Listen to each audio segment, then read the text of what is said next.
Salut les raptoriens et les raptoriennes. Vous voici en direct de votre radio préférée. J'ai nommé Radio Jurassique, avec l'animateur préféré de tous. Le plus grand, le plus beau, le plus chic, le plus classe, le plus... tout ce que vous voulez. Le plus intelligent. J'ai nommé Raptor. Ouais, je sais, pas tant d'applaudissements pour moi. Pas tant, pas tant. S'il vous plaît, j'en ai pas demandé tant. Alors aujourd'hui, je sais que mercredi, quand vous avez regardé la vidéo, parce qu'aujourd'hui on est samedi, euh, enfin quand vous voyez la vidéo, vous serez samedi. Euh, J'avais interviewé monsieur et madame Triceratops, que je remercie de leur participation. Alors aujourd'hui, c'est moi qui va parler. Je vais vous présenter mon ami. Diploplo, Dodo, le Cucus, le Diplodocus, ami de tous les enfants. C'est un herbivore mesurant entre 20 et 30 mètres pour les plus grands qu'ils aient retrouvés, pour un simple poids, malheureusement, de 15 tonnes. Ouais, allez y mettre le pied, puis on verra si 15 tonnes c'est léger sur le pied. Non mais... Donc il aurait vécu à l'ère Jurassique, entre 140 et 150. Plus précisément, je dirais plus entre 154 et 152 millions d'années de ça. Où étions-nous à cette époque-là? Moi, je sais que j'étais à l'ère Crétacé, mais je suis né qu'à l'ère Crétacé, mais... Diploplo, il était où? Eh ben lui, on le trouvait à l'ouest des États-Unis ou au Canada. C'est un Américain. Faites péter le drapeau. Si on prenait une piscine standard, une piscine municipale, dont les bassins font 25 mètres, il pourrait poser sa tête d'abord et sa queue à l'autre bord. C'est-à-dire quand même 25 mètres, c'est du petit bestiau. Et encore, il pourrait déborder du bassin. Sa queue, plus longue que son cou, je précise bien, ce qui me surprend, parce que moi, regardez, excusez-moi, mais pour moi, le Diplodocus, il a le cou plus long que le... Bon, après, est-ce que c'est dans les dessins et dans les films que c'est abusé? Ça, je suis d'accord. Devait sûrement claquer comme un fouet gigantesque pour effrayer et désorienter les gros carnivores comme le T-Rex, l'Allosaure, le Cératosaure. Mais par contre, ce qu'il faut savoir, c'est que Monsieur Diploplo faisait partie de la famille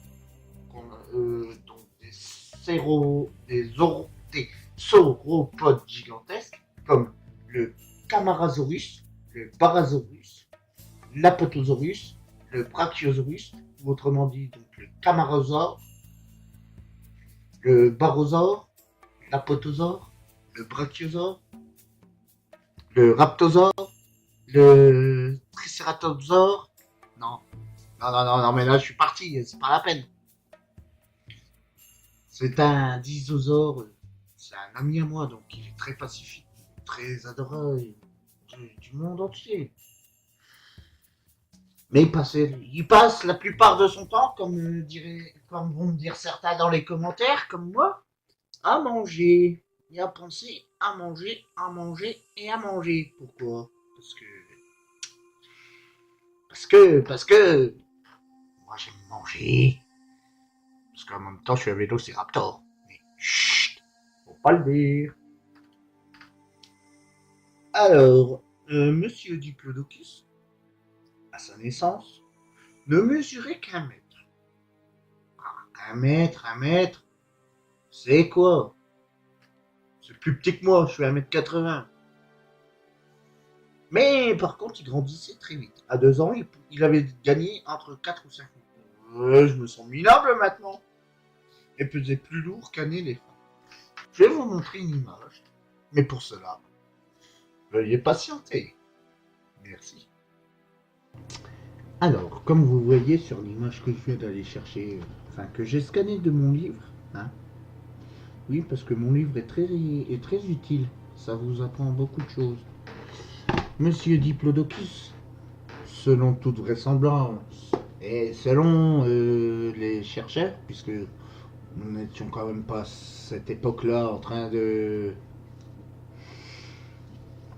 les surveiller, hein. Comment dire, donc apparemment il devait grandir toute sa vie.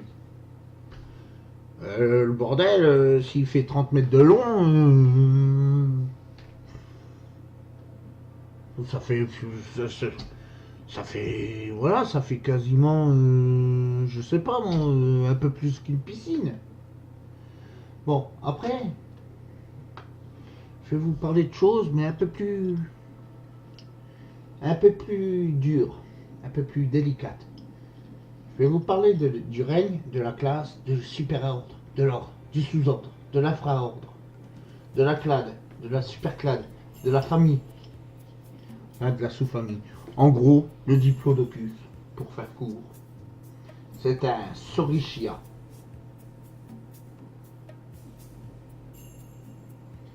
Alors, il faut savoir que donc c'est un quadripède, comme tout le monde le voit. Quadrupède, quadri. Excusez-moi, c'est pas grave, on va pas se taper dessus pour ça. Ah, au long cou. Son cou, si j'arrive à trouver la dimension, son cou devait mesurer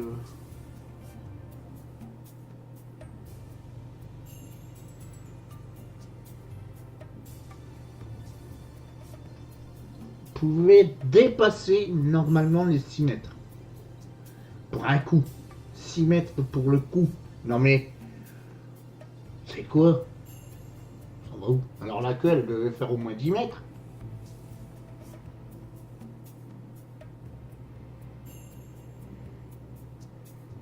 La queue, elle devait faire... Allez. Elle était composée d'environ 80 vertèbres caudales, donc,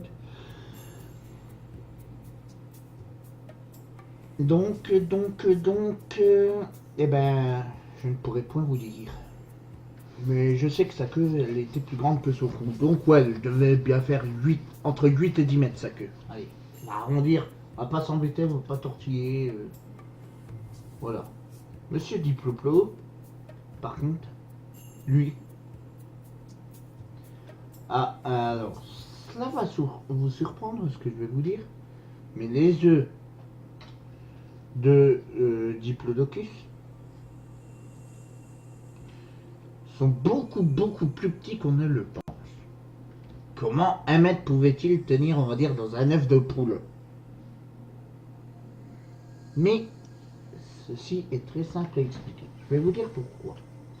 Il faut savoir que plus l'œuf est gros, plus les prédateurs comme le T-Rex, comme le titanosaure...